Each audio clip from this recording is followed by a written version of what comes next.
আসসালামু আলাইকুম। শাওমনিস ফ্যামিলি পেজে নতুন একটা ব্লগে আপনাদের সবাইকে স্বাগতম। কেমন আছেন আপনারা সবাই? আমি অনি, আলহামদুলিল্লাহ ভালো আছি। আজকে আপনাদের সাথে শেয়ার করব একটু ভিন্ন রকম একটা ব্লগ। আমরা এখন চলে এসেছি কস্তকোতে, আর এটা হচ্ছে কস্তকোর মেম্বারশিপ কার্ড। আর এই মেম্বারশিপ কার্ডটা না থাকলে কিন্তু ভিতরে ঢোকা যাবে না। আপনাদেরকে একটা কথা বলি, কথাটা হচ্ছে কস্তক। এই কস্তক উচ্চারণটা কিন্তু হচ্ছে জাপানি উচ্চারণ, তবে যদি এটাকে ইংরেজিতে উচ্চারণ করা হয় সেই ইংরেজিতে উচ্চারণ হবে এটা কষ্টক। ইংরেজি উচ্চারণ আর জাপানি উচ্চারণ জাপানে কখনো এক হয় না। যাই হোক, এখন হয়তো বা অনেকেই বুঝতে পারলেন যে বর্ণ এক, তবে উচ্চারণ এক এক দেশের এক এক রকম। মেম্বারশিপ কার্ডটি ওনাদের কাছে শো করে দেন ভিতরে ঢুকে পড়লাম। এখন ভিতরে প্রবেশ করে ফেললাম। এবার দেখি কি কি কেনাকাটা করা যায়। কস্তকো যেহেতু একটা হোলসেল কোম্পানি, তাই কস্তকোতে আসলে এত কিছু দেখার পরে কি রেখে কি কেনাকাটা করা যায় সেটা ভাবতে ভাবতে সময় লেগে যায় অনেক বেশি। এখন আমি যে সেক্টরে আছি সেই সেক্টরে সব হলো শ্যাম্পুর কালেকশন। এই যে এই শ্যাম্পুটা হচ্ছে প্যান্টিন শ্যাম্পু।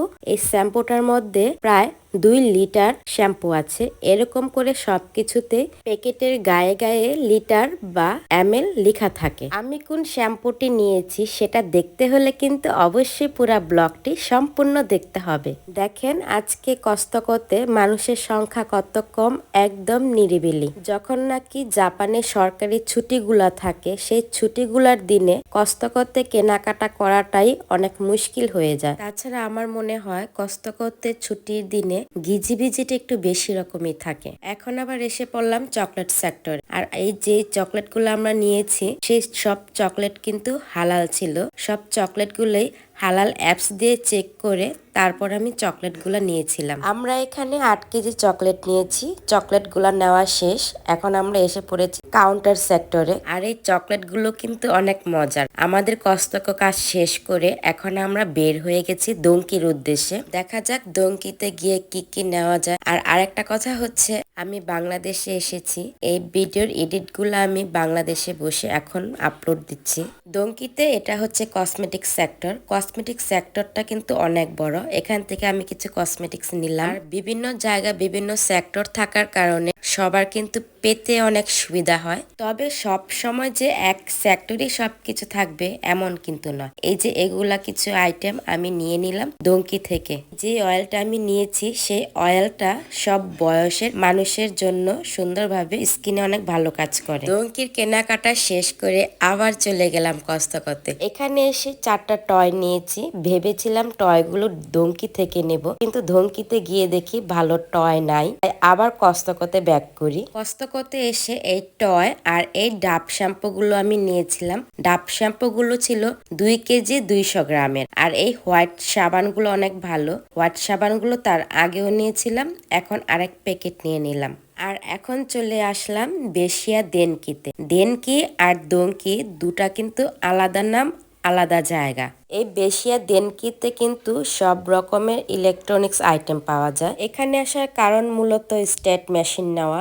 আমি স্টেট মেশিনগুলো চেক করে দেখে নিলাম যে কোনটা কোন রকম বা কোন ব্র্যান্ডের। সবগুলোই অনেক ভালো, তবে মেশিনের পাওয়ারগুলো চেক করে নিতে পারলে সবচেয়ে বেশি ভালো হয়। চেক করার পরে আমার কাছে যে মেশিনটা ভালো লাগলো আমি সেই মেশিনটা নিয়েছি। আমি এই মেশিনটা নিয়েছি, এটা অনেক ভালো। আমি ট্রাই করে দেখিয়েও নিয়েছি। আর বেশিয়া দেনকিতেও কিন্তু মেম্বারশিপ হওয়া যায়। মেম্বারশিপ হলে একটা সুবিধা, প্রাইস যা থাকে তার থেকে কিছুটা ডিসকাউন্ট পাওয়া যায়। আমার এটা যা প্রাইস ছিল তার থেকে 200 বা 300 ইয়েনের মতন আমাকে ডিসকাউন্ট দেওয়া হয়েছিল। সেজন্য বেশিয়া দেনকিতে কিছু কিনলে বা অফারে থাকলে দেনকির কার্ডের কারণে সুবিধা পাওয়া যায়। বেশিয়া দেনকির কাজ শেষ করে এখন আবার চলে যাব আর একটা জায়গায়। আমাদের হাতে সময় খুব কম ছিল, সেজন্য একদিনে যতটুকু সম্ভব কেনাকাটার কাজ শেষ করেছিলাম। আর কি জন্যই বা একদিনে এত কেনাকাটা করেছি সেটা দেখতে হলে কিন্তু অবশ্যই আমার পেজটাকে ফলো বা লাইক দিয়ে আমার পেজের সাথেই থাকতে হবে। এখন আবার চলে আসলাম ডাইসোতে। এত কেনাকাটা করা হবে আর ডাইসো জিনিস কেনা হবে না, সেটা তো হতেই পারে না। আর ডাইসো হলো আমার পছন্দের মধ্যে অন্যতম একটি জায়গা। এমন কোনো মানুষ বাকি নাই যে ডাইসোতে গেলে কোনো কিছু না কিনে খালি হাতেই ফিরে আসে। রেগুলার ব্যবহারের জন্য প্রয়োজনীয় অনেক কিছুই ডাইসোতে পাওয়া যায়, সেটা হোক রুম, কিচেন বা বাহিরের প্রয়োজনীয় সামগ্রী। ডাইসোতে কিন্তু 100 ইয়েন থেকে শুরু করে 1000 ইয়েনের মধ্যে অনেক ভালো ভালো কিছু প্রোডাক্ট পাওয়া যায়। আর আমার ঠান্ডার কারণে গলার ভয়েসটা একটু অন্যরকম শোনা যাচ্ছে। ডাইসো থেকেও বেশ কিছু প্রয়োজনীয় জিনিস নিয়ে নিলাম। যাই হোক, আজকে ভিডিওটা আপনাদের কাছে কেমন লাগলো অবশ্যই জানাবেন। আর নেক্সট ভিডিও পেতে হলে আমার পেজে ফলো এবং লাইক কমেন্টস করে পাশেই থাকতে হবে। এই হলো আমাদের একদিনের কেনাকাটা। যতটুক সময় পেয়েছি ততটুক সময়ের মধ্যেই সবকিছু কভার করার চেষ্টা করেছি। ঠিক আছে, তাহলে আজকে এ পর্যন্তই। ভালো থাকবেন আপনারা সবাই। আল্লাহ হাফেজ।